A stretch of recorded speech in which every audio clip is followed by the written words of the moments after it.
Good evening, everybody. Welcome to episode 1 of season 2 of Cast Revive. We are your weekly top 5 VGM podcast. I'm your host, Matt Heimerl, and here with the man that needs no introduction, Mr. Steve. But I'm going to get one. Hello, everyone. And with us back again is Mr. 99, our king of audio and engineering, Mr. Brian Husky. I'm going to put extra Mr. in there. You're going to have 3 Misters by the time this episode's done. Great. Yes. So welcome back, everybody. This is very exciting. So what we're going to do differently for season 2 is we're going to have a brief news segment in the beginning just to talk about if anything crazy's happened in gaming this week. If not, then we'll probably just skip this section because we're not really a gaming news podcast, but we got some feedback on some additional things on that people would like to hear about. So we're going to give this a try and see what people think. And at the end, we're going to do this week's pick where Steve and I are going to pick a game out of our top 5 and Brian's going to say something. No, I just wanted to say that the news is incredible. We're not going to credit it, right? Like, you can just make stuff up. Oh, that's true. Yes. And they're going to think it's news. Yeah, that's true. That's what most news people do. So, well, what if it's news not of this year, but like this month, a couple years ago, since we're all into retro gaming? Like, hey, several years ago, this game came out. That's true. Earthworm Jim is going to get released in 2 weeks. Wait a minute, what?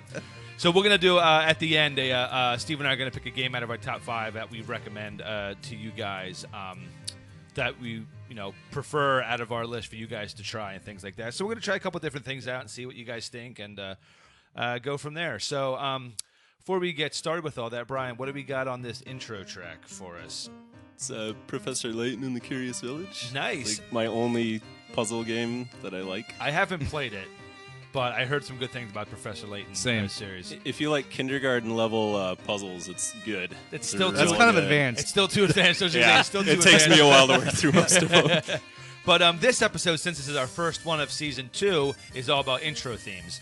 So the themes that play in the beginning of the game or during the opening cinematic, before the game officially starts, that's the kind of the range that we're kind of going with. So and I gotta tell you, it was really hard coming up with a top 5 because these are the soundtracks that are meant to pull you into the game and get you interested in playing. So usually everyone's best score is the intro. Yeah.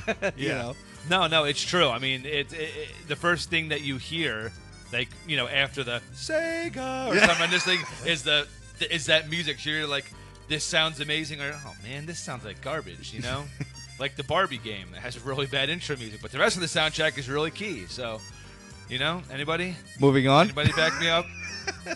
So actually, I can. So to kick things, I'm just going to talk about more in modern news. I know you guys are going to have to bear with me because I know neither of you care about either of these topics. So, is it Halo? No. Okay. For you, is it anything that's not Uncharted? Yes. For Brian, it's worse than Halo. I'm going to talk about Destiny for a second. Just Destiny announced its next expansion, Lords of Iron. So that looks really cool because they weren't originally going to do an expansion because Destiny 2 is supposed to be coming out, but it was pushed back to 2017. So they're taking the head of the Iron Banner, Lord Saladin, I think his name is. He's like the main cover, and he's wielding like a fire axe. So I know Brian will be all about that. He likes axes that are on fire. I just never like getting the axe. Yes.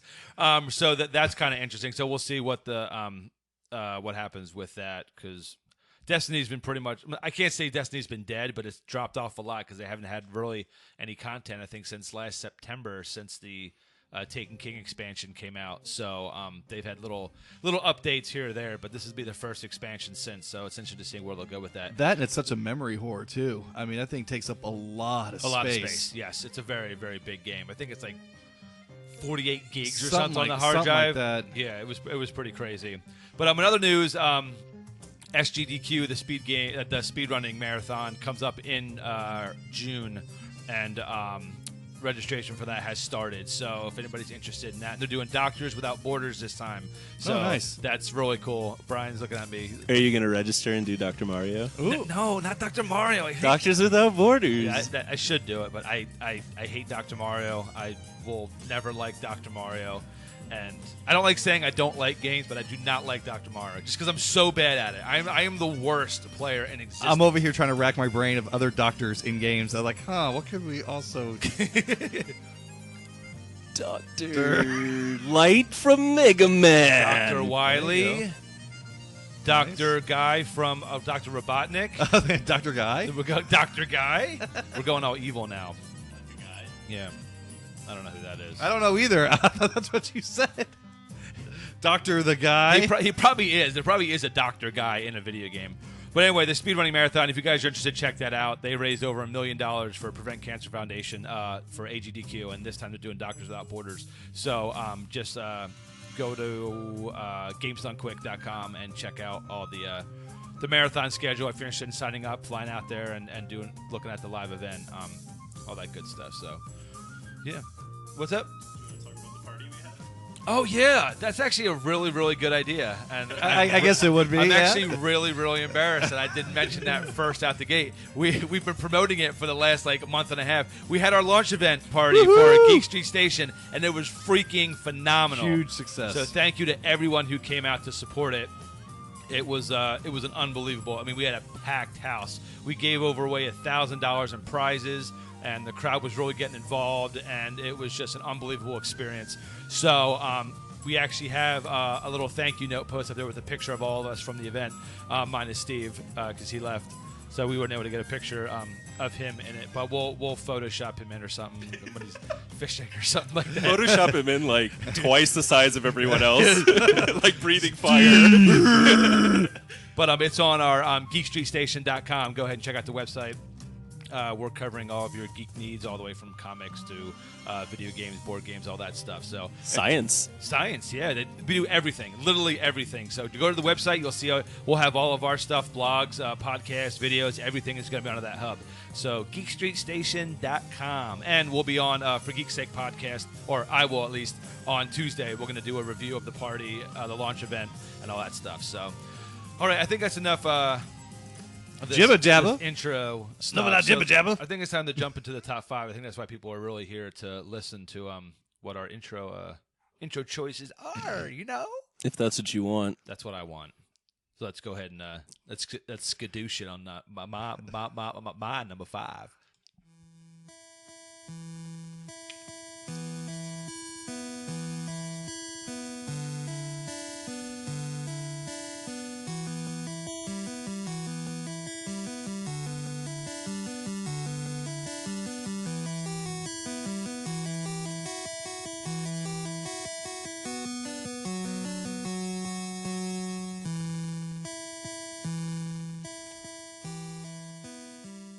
One of the most difficult NES games ever, in my opinion, Spelunker.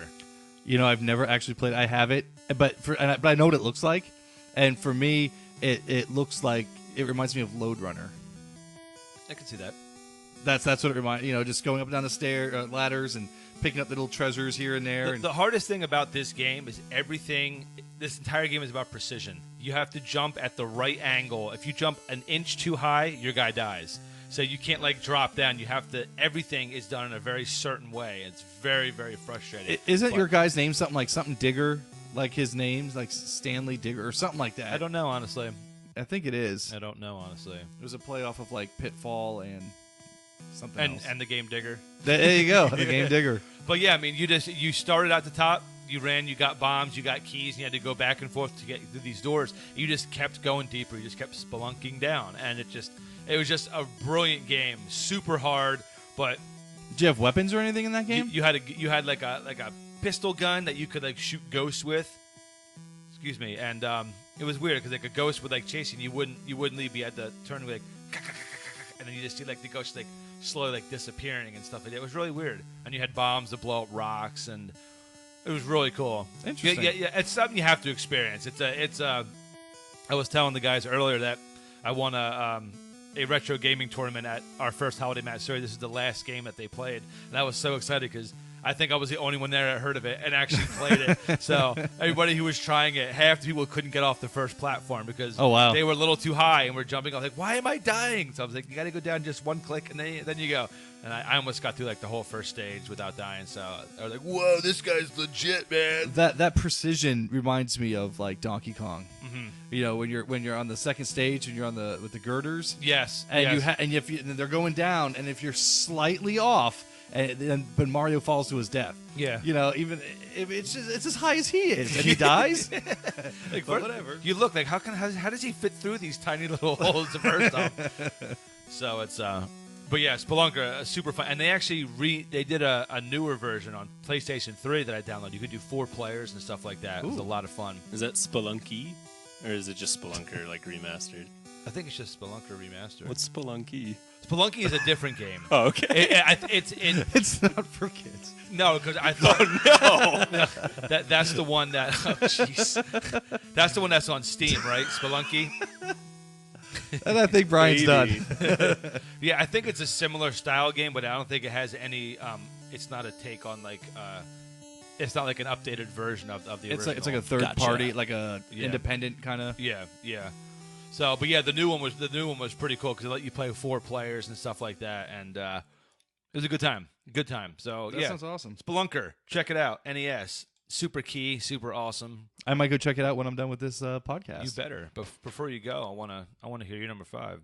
Well, wait, Brian, what are you gonna say? I was gonna say Steve says that all the time, but I've never seen him do it. That's because we're never here. Oh, now we're here now. Now he can literally just walk go away, upstairs and go find it.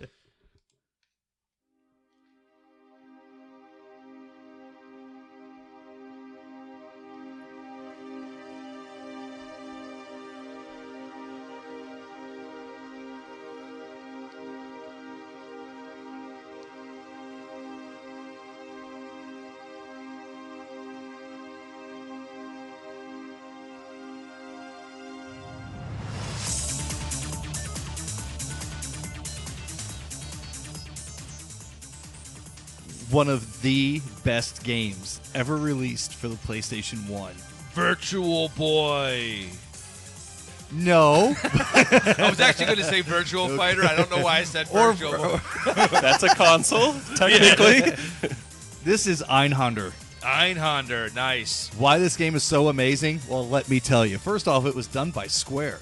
No way. Yes, way. Whoa. Yes. It is a side-scrolling shooter.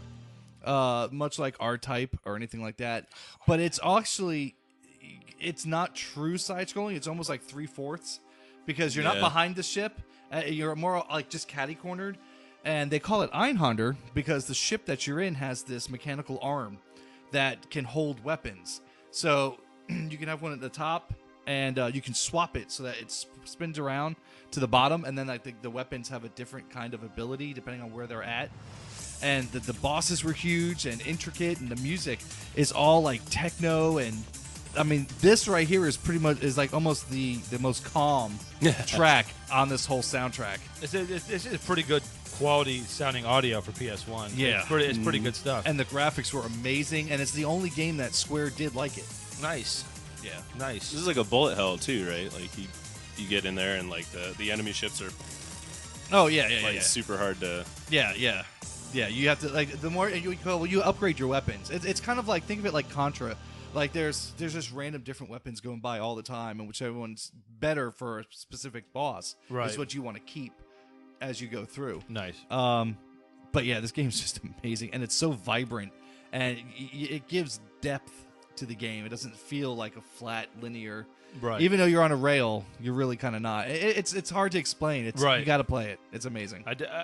I've always wanted to check it out because I haven't played a game like R-Type, like those shooters, in a long time, and I really love playing those games. Well, let me tell you, this game goes for $90 still. Wow. Used. It is hard to find. It's a good thing I have 4 copies that are still sealed. Is it on the PSN? I don't think so. Dang. I don't think so. I'm hoping they do that with like every game. Yeah. Because otherwise, I'm not spending $200 to own something. Yeah. But it's awesome. It's awesome. It's worth it. I'm going to check it out. And I'm not just saying that because I'm going to check it out. But although I think you are just I'm going to have to find someone who has it because I'm not I have it. You do have it. I do have it. Nice. Well, but I actually have it, but I'm actually looking for another one because the copy I have was from Blockbuster. So it's got it doesn't even have a PS1 cartridge. It's but hey, I'm telling you, when that game is $90, you take what you can get. Does it have the Blockbuster sticker on top of the disc or anything like that? Yes. The not for resale or whatever? Yes. Jerks. This is why they went out of business. Oh, because of that. It's for this reason right here. Damn you, Blockbuster. Blockbuster, ruining games since the dawn of time. Aw, I miss going to those stores on like a Friday night, and I was just watching a Seinfeld episode, and they were in a video store renting VHS, and I saw on the wall they had Jurassic Park on Genesis and stuff on the wall. And I was like, oh, I miss those days, man. Jeez. Movie galleries. Yeah. I tell you, yeah, gorgeous thing of beauty. So speaking of thing of beauty, that was my number 5. That was good. That was a good way to start it out. Tasty. You think that was good though?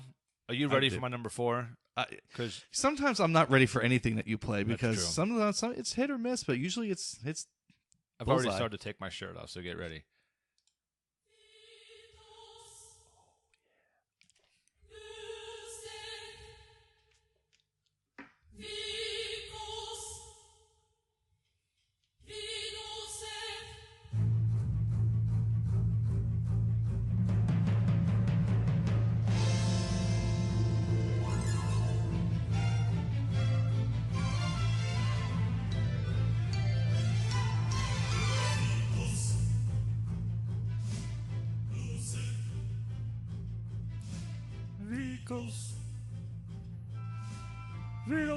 I didn't want to turn it down. I know. We're just gonna talk. I'm in my happy place right now. I'm gonna talk real quietly. We're just gonna talk like this so people can hear. Final Fantasy VIII, the opening to Final Fantasy VIII. In my opinion, the best opening cinematic in any Final Fantasy game. Yep. I don't say, for me personally, I don't think it's the best. I think it's the most memorable. That is true, but I don't think it's the best. I'm just going to agree because I can't remember 13s or 9s right now. 9s was good. That 9s is when with Garnet in the boat, and she's in like that storm on the sea and everything like that, and it's kind of flashing like the city, like the. That was the intro. That was the intro. Yeah. Yeah, this beats the pants off of that. And 13 was just Lightning crying, saying, oh, "My game is just too long." Lightning doesn't cry. Yes, Hope cries. So, Steve, I'm interested. What opening of Final Fantasy do you think? What is your favorite? Unless it's on your list. It's not on my list. Okay. But I still think 12 is my favorite. I can't remember 12. I played it for an hour and I got bored, so I just stopped. Oh. 12 was like a war, wasn't it? Yeah. It was like a full scale war, so it was pretty interesting. But I believe it was the princess was getting married. Yeah. Or a chick was getting married, and like a war breaks out during her ceremony. Yeah, a couple chocobos die. The thing is, it was like you go from 7, happy-go-lucky, right into 8. I don't think anybody expected this. No. No, absolutely not. No. Like it's because of the realism of the characters. Yeah, and you start out with an epic fight scene between two main characters, and it's just who you find out beautiful. Are students. Yeah, not like soldiers or not like. Here's a question for you, trivia question, and this is going out to Matt. Matt, what was the name of the school that these kids attended? Blam Garden. Yay! High five. Crazy. Lamb. I actually have a shirt from Balam Garden that has the emblem on it.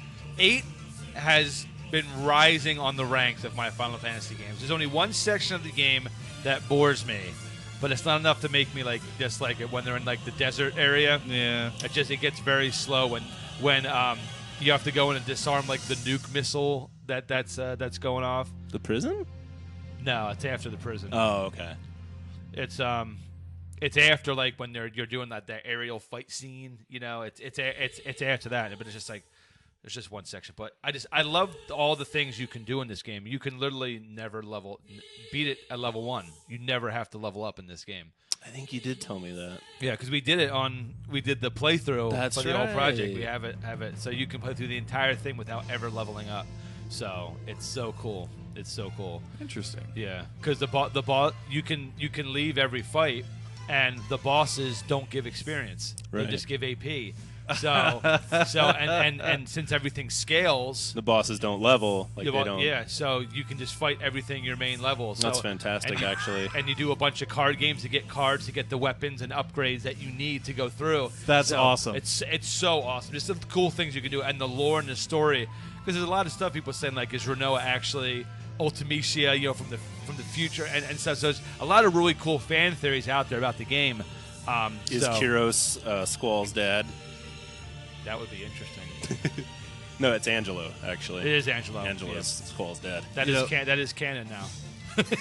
Angelo Cannon. Yes. Three of my favorite things from Final Fantasy do come from this game, though. So I know I always bash Final Fantasy VIII, but three of my favorite things. Please tell me that one of them is King Cactuar and the other one is Tonberry King. No. Neither. And the other one is Doom Train.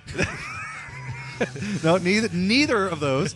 Renoa is one of my favorite Final Fantasy characters. Interesting. I think I'm the only person that loves Cypher. I loved him. I was so happy when he was in Kingdom Hearts 2. I was like, oh, that's awesome. And he's just the same punk, and he's got his two cronies with him in Final Fantasy or Kingdom Hearts 2 as well.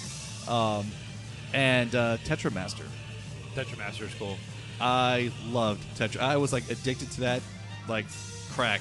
The card game is super addicting in that game. Did you guys ever want like hard copies of the cards? Oh, like, yeah. Play in real yeah. life? Oh, absolutely. I'm surprised they never did that. Well, in Japan they probably did. That's true. But they probably never got localized. Yeah, it's That would true. be awesome. We have to do it. Meanwhile, here in the U.S., that'd be awesome. And Yeah, let's make them wait for it. And then they tried to do one in 9 as well, and it just like fell flat. It wasn't fun. Well, Brian likes it. Brian's giving Brian's giving the hand wiggle. Tetramaster was so good; it had its own standalone game for phones and stuff like that you could play.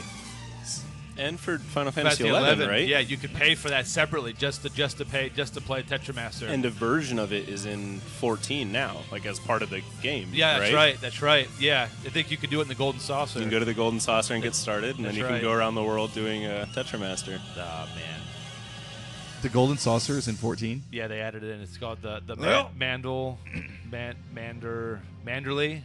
Something like that. Manderville, Golden Saucer, something like that. Yeah. Well, guess who's going to be playing that later? Yeah, it's so cool the stuff you can do in there, man. It's awesome when they added that in. It's so cool. Very neat. All right. Yeah. That's how's that not your number one?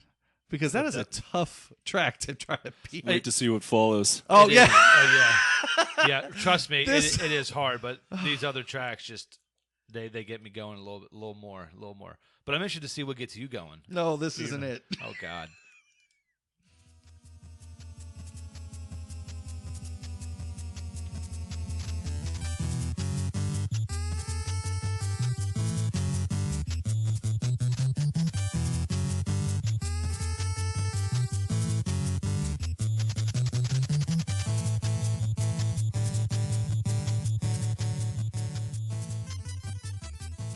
The opening theme for Battletoads. God bless you, sir, for putting this in here. And I'm going to say this. Why did I put this on here? Because the game's amazing. And anyone doesn't think the so game is people. fun. It's also one of the hardest games of all time. Oh, yes. And I firmly believe that every true gamer deserves at least one broken controller in their house. This is the game that's going to do it. No, absolutely. I mean, this game is ridiculously difficult, and even more so when you're working with somebody. Playing the 2-player mode, many friendships have ended. And I like how this game is so hard, and it gives you like free men every once in a while, as if to like give you hope. There's no hope. You need a free Thomas once in a while. Yeah. Yes, you're bringing Thomas back. I love it. Season 2, Thomas. Yes, Thomas. Season 2, Thomas. Hello, sir. Even more Thomasy. Oh man, this game, and it wasn't even a game. My voice just cracked again. This wasn't even a game that because some games have all right, super difficult levels, and all right, we're gonna give you a little bit of an easy level to kind of. This game just spit in your face every single level, and it just ready game start. You're dead. Wait, what? Yeah, I mean ridiculous. The cool thing was that they did have level warps. Yeah. If you got to certain areas in the board within a certain amount of time, you could skip levels. So it's But my God. So which do you think was harder in this game? And this is a question for both of you. The snake patterns going up through the snake holes, or trying to ride on like the hovercrafts through the stages, trying to dodge the barricades? Which is more frustrating? I would probably say the snakes. Really? Yeah. The other one, just to combat Matt. No, because it wasn't because with the turbo tunnel, once you completed it, you were done. But there were like 4 sub-stages of the snake boards to actually beat the level. It wasn't like, all right, I got to the top, I beat it. It was like, no. And then each one, the snakes got like faster and faster. And then they threw like these spike things that you had to jump over. I was like, come on, man, this is ridiculous. You get right to the end, you die, and then just got to start all the way back at the beginning again. No, Turbo Tunnel I can deal with. I can't deal with that level. Battletoads, we don't need no stinking checkpoints. You go back to the beginning. Shake's fist, damn you. Confession time? Yes. Okay. I heard about Battletoads through you guys. Nice. So, yeah, I didn't play it. Well, now's your and this is why you're still sane and still I was happy-go-lucky. going to say, like, hearing people talk about it, I'm just like, I would never, ever do this. You notice how Matt and I always, like, doom and gloom and, like, grrr about everything, and Brian's still happy? This is why. He hasn't played Battletoads. My world hasn't been shattered yet. He's like, I'm listening to this music. It just sounds so, like, chill and, like, awesome. It sounds like, good. Play the game. They're making a comeback, though. Yep. Because the Battletoads are popping up everywhere. Yep. They just released Rash in Killer Instinct. Really? Yeah. And all of it. Yeah. Dude, how did that not make the news thing? It's awesome. It is awesome. They're all Battletoads are in Shovel Knight, too. Oh, wow. Yeah. So he sent me a video of it, and they're actually training him going down through the stage 2 on the wire, and it was really cool. Now, Battletoads was done by Rare. Yes. Correct. Yes. Which makes a lot of sense that they're in Killer Instinct, because that's also done by Rare. But I remember, like, the novelty of Battletoads was that when you got a combo to go and finish, like, your body would turn into something. So, like, if you're, like, punching somebody a couple times, you hit, like, a 4 or 5 hit combo, and I'm actually air doing this for people who are at home watching this. So I'm actually, like, punching the air, like, to demonstrate how to punch the air. Good one. You will then, like, headbutt the creature or whatever you're fighting, but your head turns into a big ram. And you knock them off, or if you're kicking them, your foot will turn to a giant combat boot, and you'll kick them, off the stage. And you have a giant hand as well. But that's the frustrating part about 2-player, because you can do that to your teammate as well. Yeah, so you're both going to the same guy. You end up kicking your buddy off the stage. Yeah, and like when you're coming, fire. You can take when you're going down some of these pits that Matt was just talking about. As you attack, you turn into a giant like bell. And you slam into the side of the wall, and it takes out anything that... Oh, okay. Because that's what they show in the Shovel Knight thing. So that stage is actually modeled after the... Yeah, it's the exact station. But here's the hard part. There are some parts where there's spikes and stuff as you're going down. Sure, it's like you actually have to turn into the bell at the right time so that you can bypass that, so that you're... because it won't hurt you. And then go down and try to bring it back and swing back.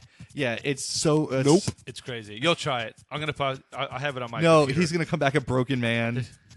He's going to be like, I thought I knew what life was about. Brian's going on vacation this week for like 10 days. So he'll be like, I'm going to make him play it before he leaves. He's like, I'm just not coming back. I think that's it. I'm done. They don't have Battletoads. Come find my corpse. Yeah. Well, good number 4. That was good. It's kind of hard to follow up with Final Fantasy VIII, though. I mean, it's a great game, and the soundtrack to Battletoads in itself is absolutely phenomenal. So, agreed. I'm kind of nervous about following up with this one, but actually, I'm not, because this game and this track freaking rule.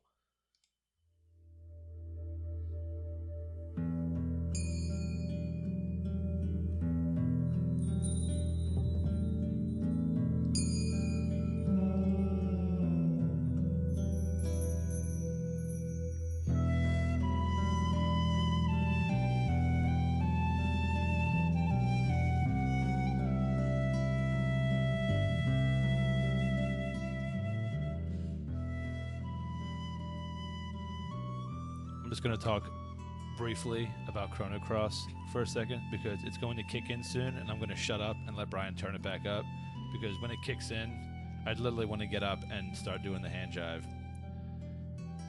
Anybody? I'll watch. Nice. I'll avert my eyes. I won't actually do it because I'll knock equipment off the table. All right, I'm going to shut up for a sec.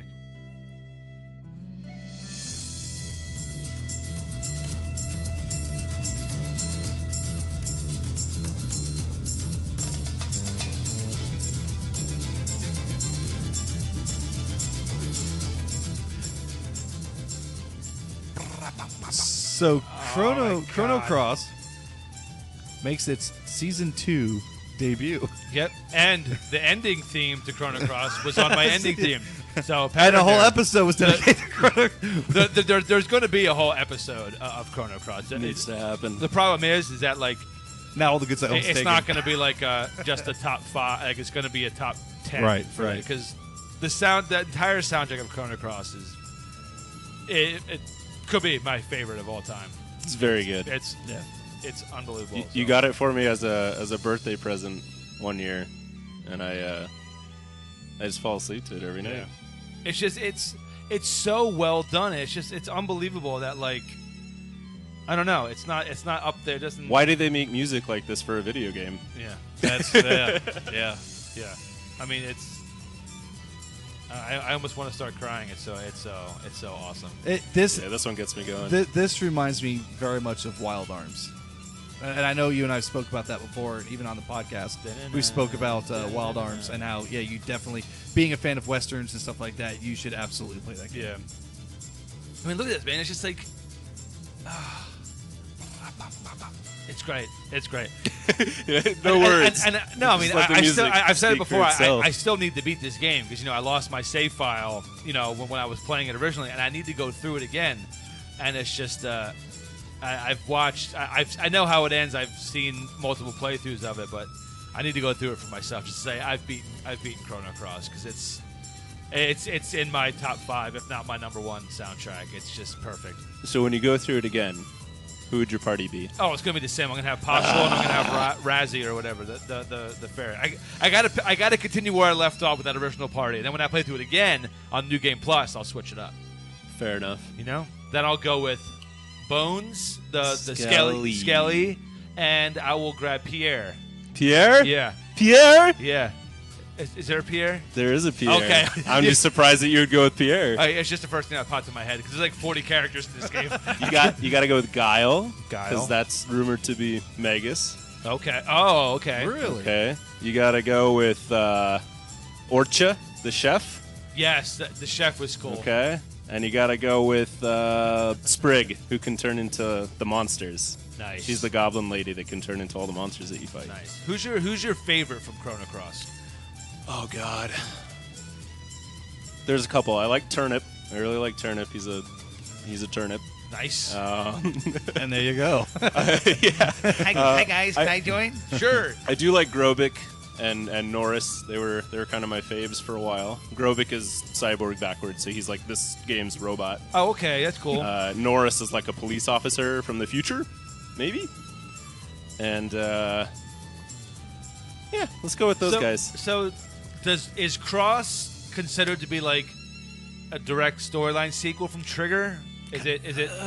In kind of. When we talked about Chrono Trigger and we were talking about Cross and Trigger like overlapping and stuff, we forgot to mention that there is a third game called Radical Dreamers, which they didn't fully release. It was like a work in progress, and it had a lot of the story elements in Chrono Cross that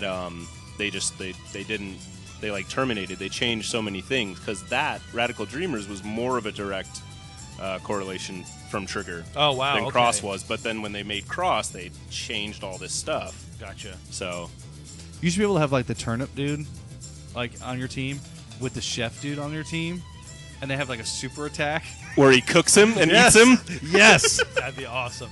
Maybe we need to do that. Maybe we need to do that though. For like, and the party gets all their life back, and all but their you lose one up, of them. But you lose one. That's so brutal. That happens though, with turnips and chefs. I like it. I like turnips, and I like chefs. I just like eating in general. I have a cat called Turnip. Nice. Do you eat him?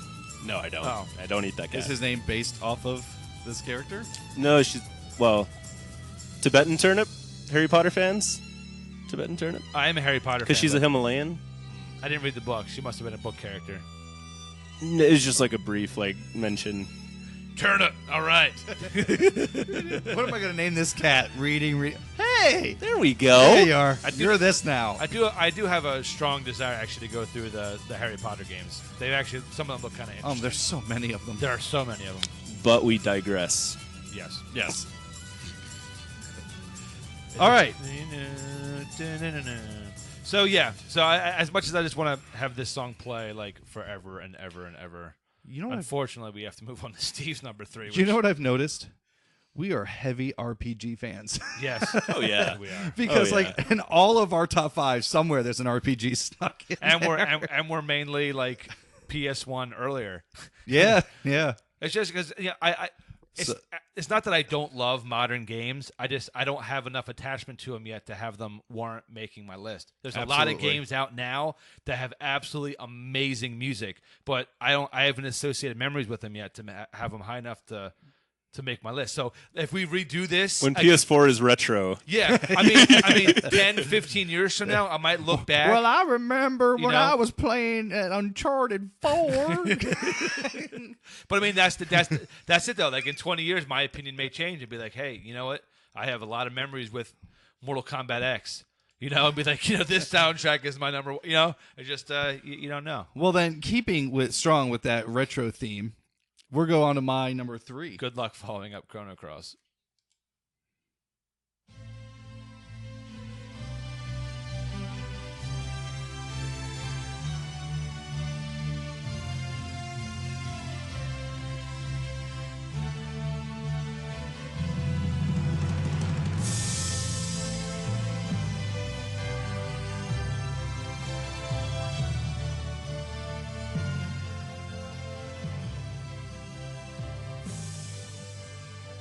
I loved Gran Turismo. I'm just gonna say that. I was just waiting for I was expecting this to be like another RPG. Another RPG. Yeah. Gran Turismo. Breath of Fire? Which one? Is this the original? The original. Nice. This game, this whole series is just. You could truly watch the progression of how great this series has become. You have the original Gran Turismo that had 200-300 cars in it and stuff like that, and it was just basically a racer. And then you look at it today, like Gran Turismo 6, and it's got like every car that has ever existed in the world. Yeah. And you have to worry about getting their oil changed and going to specific shops and getting auto work done on it. It's just, I actually me and my buddy actually bought our cars based off of Gran Turismo. I remember you telling me that. Yeah. My original Eclipse I had, and he had a Subaru WRX STI. Nice. Bought them based off of this game. That's awesome. That's awesome. I remember I actually bought I had the steering wheel and the pedals for the PlayStation for this game to actually make it legit. It was a fun time. Bought it at Target. Yay, Target. Yay, Target.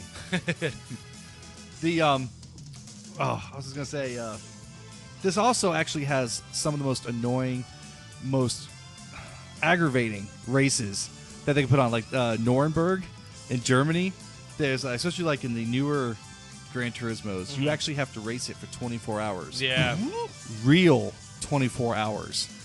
So you start the race and you start going, and after you do 30 or 40 laps, the computer will start to understand your driving habits, and then it's like a real car. So after an X amount of miles, you have to go in and get a pit stop and refuel and get back out there. You're racing, for 24 hours. But then your autopilot can kind of kick on, so you can sleep and live. Okay, that's nice. I was gonna say it doesn't sound but like you fun. still have to want to come in first. So you have to be at the top of your game when you set those first 30 laps, so that the computer knows this is what I got to do. Right, That's insane. That's crazy. I actually watched a video the other day, sort of related to this, but a guy took out a brand new Camaro that's next year's model, and it was just all done up so that you couldn't tell really what it was, but it was on their site because it was such an epic fail. Oh yeah. So he actually took it out and was on Nuremberg in Germany. And so he's going, and you see him, he takes a corner and comes up, boom, right into the wall. Test car, just completely totaled the side of it. Wow. And then I wheel it out of there. They couldn't drive it anymore. And I was like, oh my God, but I know where that turn is. I know where that turn is. I feel them. That's awesome. Yeah. That's awesome. That's a good choice, though. We don't hit up that many racing games. Yeah. So and Gran Turismo was amazing. I'm not a fan of racing games in general, but I had the first, I think, 2 or 3 Gran Turismos, and they were a lot of fun. Yeah, I mean, it's a realistic simulator. Yeah. As far as driving is concerned, I personally prefer more arcadey. So give me Outrun, give me Top Cruising tier. USA, stuff like that. I'm all about that, But you got to give it up for Gran Turismo. Yeah, absolutely. What was that arcade racing game that gave you your own driver's license? You when you like played the game, you could enter your name and like your preferred car or whatever, and then it'd print a ticket. It'd print a ticket. It actually printed a physical ticket? Yeah, and then you could go back to it and put your ticket in, and it'd be like, welcome back, Brian. Huh. What? Yeah. I don't know. I don't know, but that's genius. I know it was very Asian-ish. I just don't remember what the name of it was. If anybody out there if we have anybody listening to this episode. If you ever went to Rocky's Replay and did the racing game where it gave you a ticket to race with. Yeah, Castleberry. Everybody knows what that is. Let us know. Yeah, they are gone now. So. Oh, yeah. Yeah, Rocky. That's just all arcades. Sad. We already shed a tear for that. Moment of silence for all arcades. Oh, man. All right. If Rocky's Replay came back, I'd like to think it would be very popular. Moon Over the Castle, the Japanese version, right? Like Yes. this appears only in the Japanese version? There's versions of this in every Gran Turismo game. Oh, okay. Yes. Okay. Some are more orchestrated. Some are more techno. Some of them, like I was just telling Brian at the beginning of the show, that Gran Turismo 4 starts with this, and then right when they turn the light, like flip it over to go, it turns to Van Halen's Panama. Nice. And then you're racing in a Ford GT. Nice. You know, to Panama, and it's awesome. Love me some Van Halen. Yeah. Well, good choice. Van Halen is key. You're number 3. Thank you. Yeah. What's your number 2? Do you want to know my number 2? I do. I am dying. You're going to need some tissues for my number 2.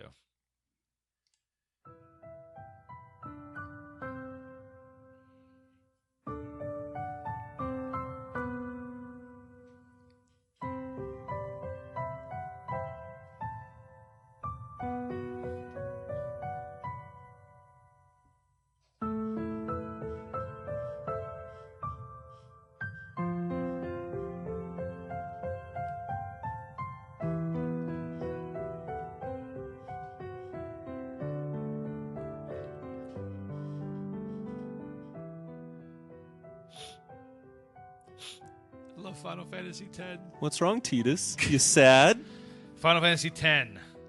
This opening, it says everything. You just have a solo piano, and it's filled with so much beautiful emotion. This song for me is truly the calm before the storm.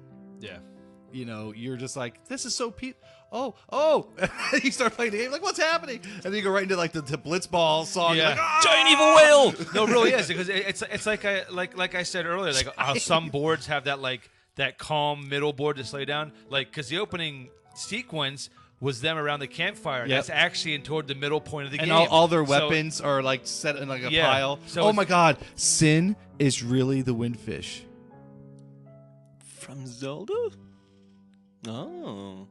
Connect those neurons right there. My head just exploded right there. Where did the windfish go when you awoken him?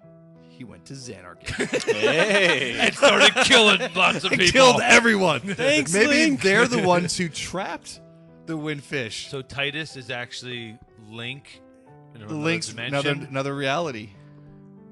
Well, wow. The best This sword in has the game got- is the Master Sword. So, This right? joke just got unexpectedly deep. Like, wow, this could work. Brian, are you a fan of Final Fantasy X?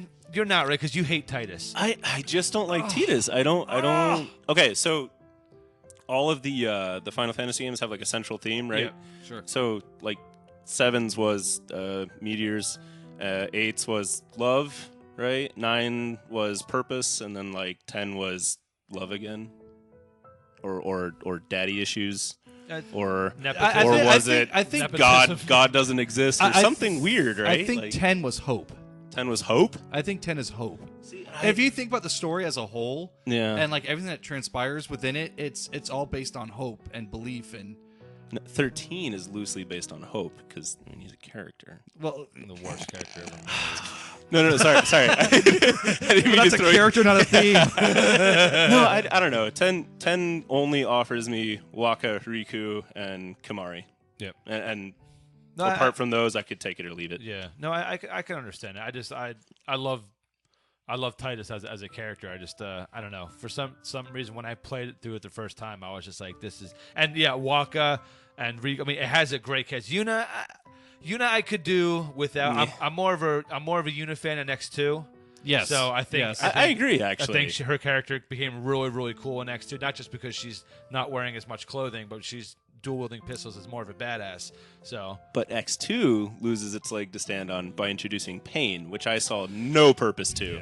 They never explained her well, right? They should have just made her Lulu. They should have just made Why Lulu not just Pain. make her Lulu? Yeah, right. No, I can agree because they would have brought in that. Yeah, but they wanted to do that whole Waka Lulu family thing, and they still could have. Yeah, they still could have. She was pregnant.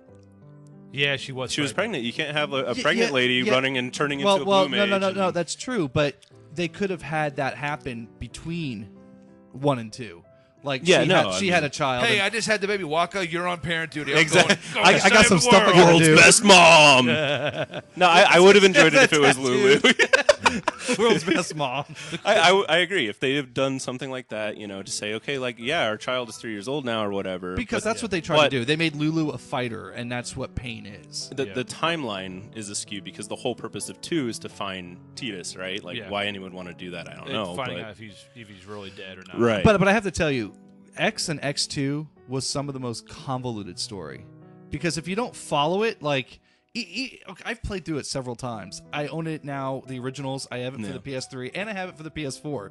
Played through them all. Yeah. Again. And you're still like, wait, what the F just happened here?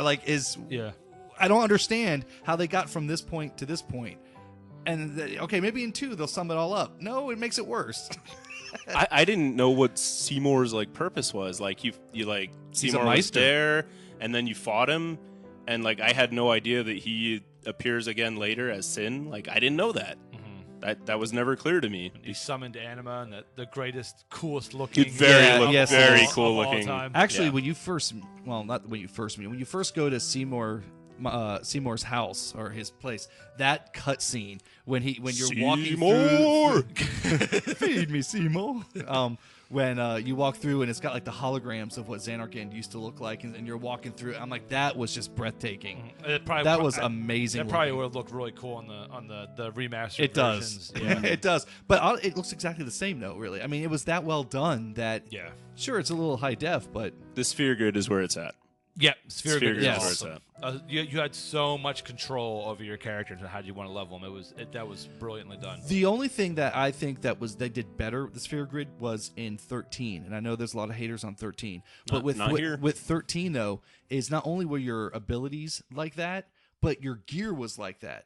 So if you're like, hey, I want to wear this leather helmet, I can't wear it until you learn it. Okay, but you could also spearhead them right to all the best stuff. So that you're mid-level and in the game, and you're wearing all the best gear, or you can wear all the best gear. Oh, that's great. So I liked it. I liked how you could intend I could make Tidus I'm gonna make him a healer. I'm gonna send him this route and not build up his attack. You could literally make Lulu your most physical damaging character. You could go all these routes if you had the right things to unlock and the jumper cable thingy, whatever it was called. Brian's looking at me like he's going to correct me here. Another Final Fantasy game you could do that in? What was that? 12. Yeah, but 12 was butt. Just kidding. I said 13 before. I did mean 12 when I was talking about 13 is similar though. Yeah, you can learn. You can kind of choose where to go. It is a little more I do need to give 12 a fair shake. I know I do. I crap on it for no reason. So. Really good Gilgamesh fight. Yeah. What's the super uber boss in that game? Isn't it some kind of? It's the one that Atmos, takes isn't it? Not Atmos. It's Ultima. Ultima. Well, the one that takes 4 or 5 hours to beat or something. It's a really long that's there's that's 4 the like special. that. Yeah. I fought one. It was Hellworm. That was 4 hours to beat him. 3 or 4 hours to beat him. Oh, the monster hunting, right? Yeah. Yeah. Oh, those are the monster hunting stuff. That's crazy. But yeah, this is a fantastic song, by the way. Thank you. And it's called Xanarkand, isn't it? Yes, or it is. Or is it Tidus' theme? It's to Xanarkand. Yeah. So, Tidus' theme is just an hour-long track of him crying, I think. I just want to say, though, in a reality here, I'm a big fan of any RPG that actually shows when you get new equipment. Anyone? Oh, I mean, it displays on the character? On a character. So when you get a new sword, I want to see that I have a new sword. Yeah, no, absolutely. Oh, yeah. The older stuff, they don't do that. You're like, oh, okay. Yeah, and Final Fantasy is really good about that. It's starting from 7, maybe 6. Like it was really good at showing the weapon. Not that I used her often for this, but when you watch Lulu attack, you watch a little whatever doll, run up and and then run back, hit for like 3 points of damage. Yeah. Exactly. All right, let's go ahead and hit up your number. I'm gonna kick this tempo up a notch. Doop.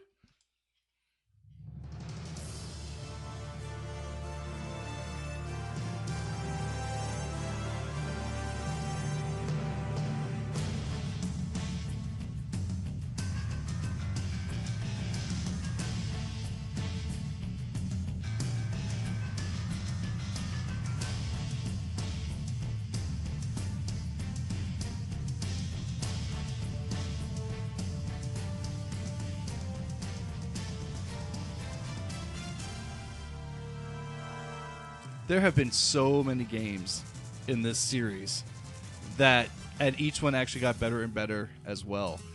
This is Soul Calibur 2. Soul Calibur, wow. It started with Soul Edge, and then it turned to Soul Calibur, and then it started its second 1, 2, 3, 4, 5. I liked which 6. Which one had Talum and the ninja girl? All of them. She was in all of them? Yeah. Talum is in most of them, I think, right? She's the Talum is the chick with the hoop.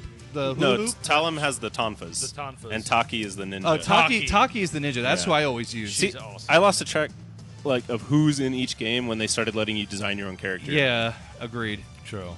There was always like its core, like it was always what's his name with the staff? My favorite character I can't remember the name of. Yeah. What's his name? Come on. Killick? Yes. Killick. Nice. Killing it with Killick. Who was the guy with the nunchucks that was really annoying to fight against too? Oh my god! I know you're gonna come up with ask names. I see it. I know. I do too. He's got the Elvis dude. Yeah. Yes, he does. Yeah, think of it. Then he had the guy with the cheesy guy with the rapier. Oh, I liked him. Raphael. Yeah, Raphael was. You should have been all on that just because of the name. Yeah, if he was using size, I mean, he used a wussy rapier. He is a jerk. I mean, Pierre uses a rapier, but he's hard to use. But Raphael was hard to use to get a good combo going because he was so jabby. He had that twisty like cheese move that had so much range that like when you jump, you would just hit him and stun him. Yeah. Okay, quit crying. Lizard Man was in this game. Yes. Astaroth, yeah. The giant executioner. I actually liked the boss of the first game, and he became a playable character, Cervantes. Cervantes, the pirate. Duel with the dual swords. That dude was legit. I'm down with that for sure. I'm looking up some of the Sophia? character names. Sophia, yes. Sophia. Yeah, there Sophia. you go. When was the last time a new Soul Calibur game came out? It was a long. Recently. Really? Oh, really? There was the one with the Star Wars characters in it. That it was like the last one. The Yoda and the Vader. And then there was another one after that, maybe.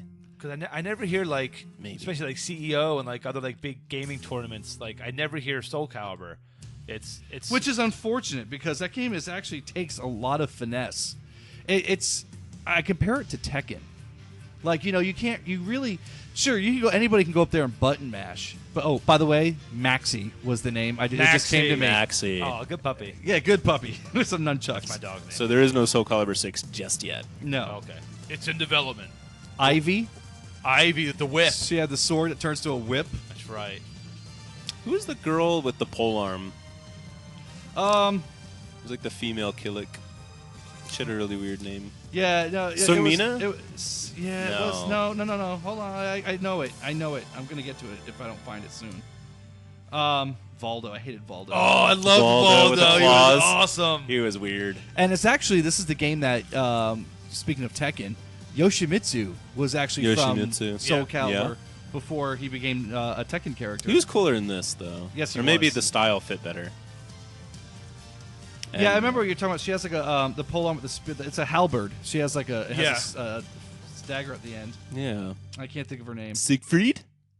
Big sword guy? Yep, Siegfried. Yeah, the opposite of Astaroth. Yeah. Yeah. Wasn't there a martial arts guy too that didn't have any weapons? Heihachi. Who Well, was he in was Soul running. Calibur 2 if you That's played it on right. PlayStation 2. Yeah, that was also a cool thing. And we've mentioned this before, but like this came out for all the big systems at the time. So your GameCube, your Xbox, and your PlayStation 2. Yeah, you know who got the short end of the stick on this one? Xbox. Xbox. Unless you're a big Spawn fan. Yeah. Yeah, because they had Spawn. I wasn't. Nintendo had no one Link. was a Spawn fan. And it was perfect because Link fits perfectly into this game, like perfectly. He does, but he doesn't, right? Well, he does. I mean, even I think much better than he does in Smash Brothers. I mean, this game. I mean, you're on like equal playing ground with everybody who has the same kind of stuff, and he's a melee fighter. He doesn't throw bombs or That throw hook shot, boomerangs. though. Yeah. She's in it. Yeah, but I always liked Taki. She was so much fun. She has that rolling kick that's just so hard to judge. She has that teleport jump, that teleport like down thing that she like would do. Melina. Yeah. Speaking of teleporting. Melina. Yeah, Melina. Yeah, you have fun with that. Mortal Kombat? Yep. Yes. Okay, cool. Good job. Oh, okay. Yeah. Oh yeah. Well, good. It's good to relive down those old fighting games. We haven't talked about Soul Calibur. I haven't even thought about Soul Calibur. There's so many That good was- tracks for Soul Calibur. We could do an entire show on that series, easy, and not duplicate anything. Yeah. Might have to happen at some point. I agree. Are we on number ones already? We are on our number ones. All right, we're gonna let our number ones play for a little bit longer, because they're worthy of a few extra seconds of sexiness.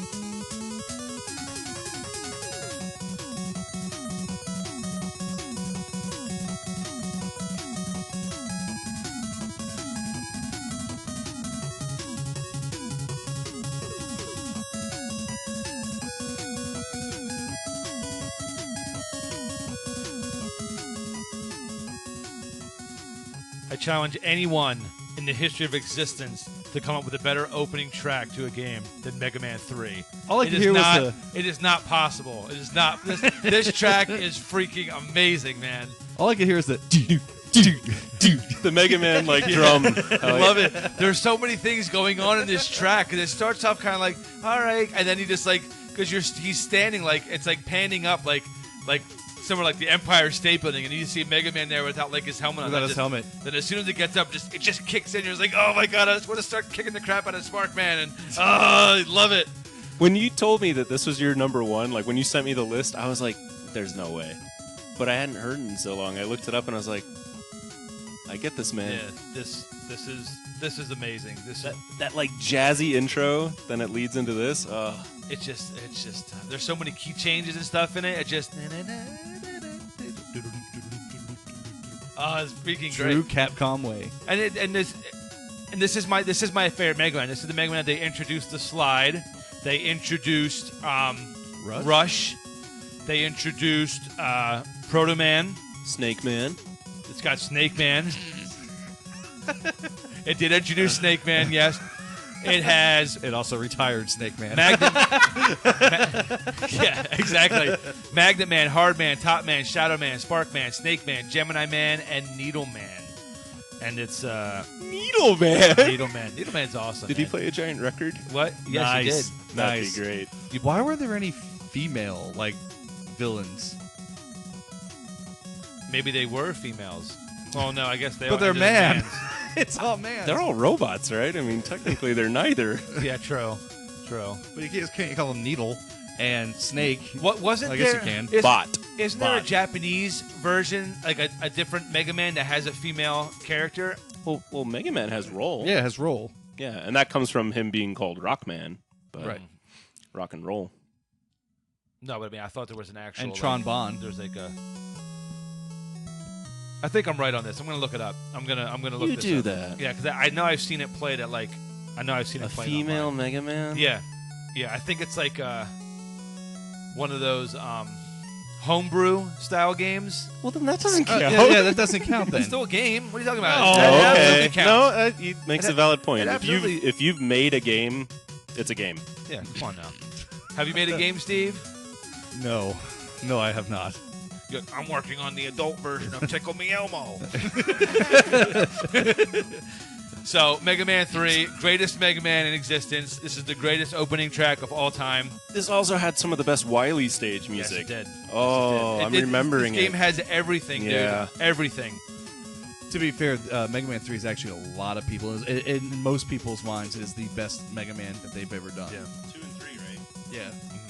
Yeah, it added that next level of complexity to it that the game needed from 1 and 2, and the addition of Rush and the slide, and you had some nice additional lore and background with Proto Man. It was a great way to develop the story in the series going forward. That the game just hasn't done it until you get to the X series. But this didn't introduce Beat, did it? Beat was more like 5, right? Mega Man 5, Beat, the little bird that sometimes flies in and drops off like power-ups for you. Yeah, it wasn't in 3. Because I know at first you had to unlock them. Like the first game that he appeared, you had to spell out Beat.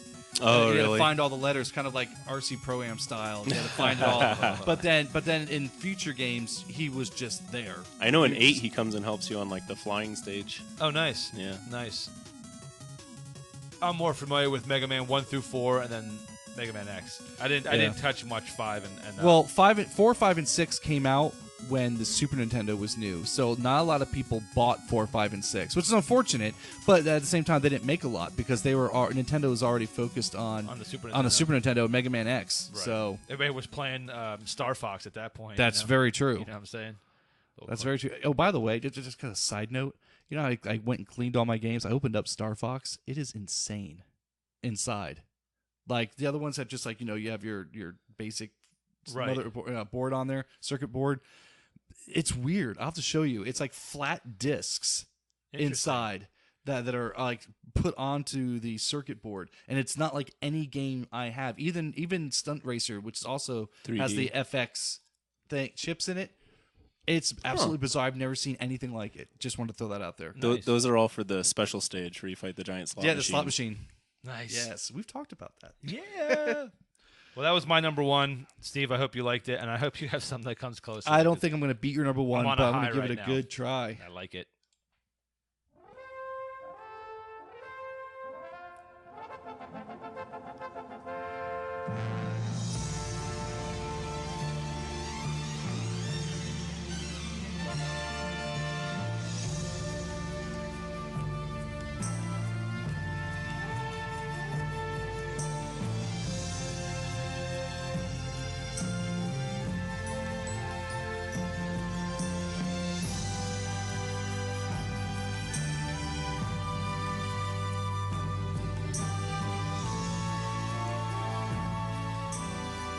You know, I don't. This whole system hasn't gotten a lot of love from anybody, including us.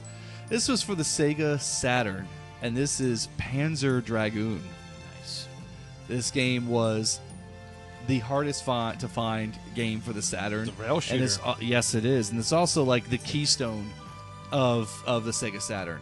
It really is. This game is what made the Saturn the Saturn. Huh. It was a rail shooter, and for those of you who don't know what that means, it's you don't get to choose where you go. You just kind of get from point A to point B as best as you can.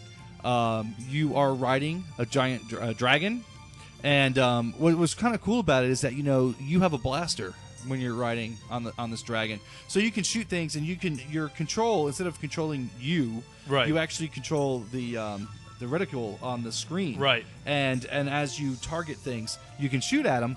But if you actually press and hold the fire button, your dragon attacks, and you can send out at least homing missile type shots to kind of clear the stage.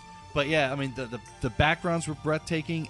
Panzer Dragoon has appeared in tons of games that are Sega-owned properties, and including. We always talk about Sega Racers, Sega Sonic Transformed. Yeah, he is in that. Yeah, that is in that.